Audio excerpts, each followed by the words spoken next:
السلام علیکم۔ بسم اللہ الرحمن الرحیم۔ آج کا ہمارا موضوع ہے بئر معونہ کی لڑائی۔ بئر معونہ کی ایک مشہور لڑائی ہے جس میں 70 صحابہ رضی اللہ عنہم کی ایک بڑی جماعت پوری کی پوری شہید ہوئی، جن کو قرا کہتے ہیں، اس لیے کہ سب حضرات قرآن مجید کے حافظ تھے اور سوائے چند مہاجرین کے اکثر انصار تھے۔ حضور صلی اللہ علیہ وسلم کو ان کے ساتھ بڑی محبت تھی، کیونکہ یہ حضرات رات کا اکثر حصہ ذکر تلاوت میں گزارتے تھے اور دن کو حضور صلی اللہ علیہ وسلم کی بیویوں کے گھروں کی ضروریات، لکڑی، پانی وغیرہ پہنچایا کرتے تھے۔ اس مقبول جماعت کو نجدکار رہنے والا قوم بنی عامر کا ایک شخص جس کا نام عامر بن مالک اور کنیت بو برا تھی، اپنے ساتھ اپنی پناہ میں تبلیغ اور وعظ کے نام سے لے گیا تھا۔ حضور اکرم صلی اللہ علیہ وسلم نے ارشاد بھی فرمایا کہ مجھے اندیشہ ہے کہ میرے اصحاب کو مضرت نہ پہنچے، مگر اس شخص نے بہت زیادہ اطمینان دلایا۔ آپ صلی اللہ علیہ وسلم نے ان 70 صحابہ رضی اللہ عنہم کو ہمراہ کر دیا اور ایک والا نامہ عامر بن طفیل کے نام، جو بنی عامر کا رئیس تھا، تحریر فرمایا، جس میں اسلام کی دعوت تھی۔ یہ حضرات مدینہ سے رخصت ہو کر بئر معونہ پہنچے تو ٹھہر گئے، اور دو ساتھی، ایک حضرت عمر بن امیہ رضی اللہ تعالیٰ عنہ، دوسرے حضرت منذر بن عمر رضی اللہ تعالیٰ عنہ، سب کے اونٹوں کو لے کر چرانے کے لیے تشریف لے گئے، اور حضرت حرام رضی اللہ تعالیٰ عنہ اپنے ساتھ دو حضرات کو ساتھیوں میں سے لے کر عامر بن طفیل کے پاس حضور صلی اللہ علیہ وسلم کا والا نامہ دینے کے لیے تشریف لے گئے۔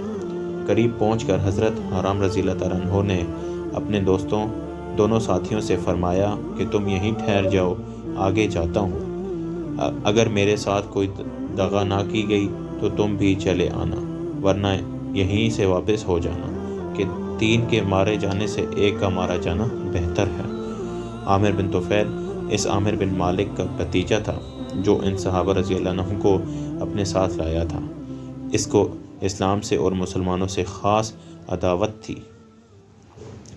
حضرت حرام رضی اللہ تعالیٰ عنہ نے والا نامہ دیا تو اس نے غصے میں پڑھا بھی نہیں، بلکہ حضرت حرام رضی اللہ تعالیٰ عنہ کے ایک ایسا نیزہ مارا جو پار نکل گیا۔ حضرت حرام رضی اللہ تعالیٰ عنہ فزت ورب الکعبہ، رب کعبہ کی قسم میں تو کامیاب ہو گیا کہہ کر جاں بحق ہوئے۔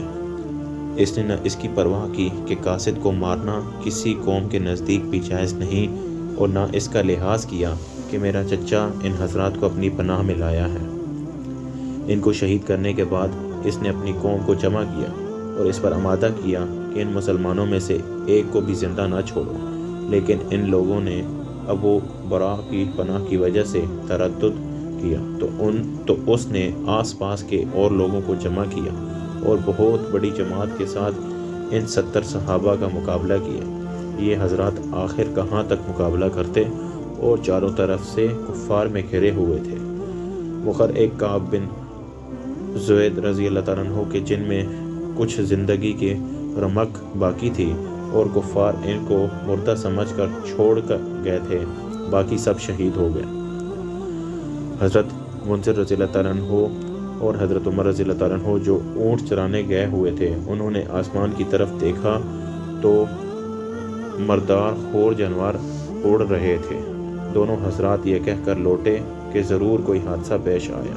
یہاں آ کر دیکھا تو اپنے ساتھیوں کو شہید پایا اور سواروں کو خون کی بھری ہوئی تلواریں لیے ہوئے ان کے گرد چکر لگاتے دیکھا۔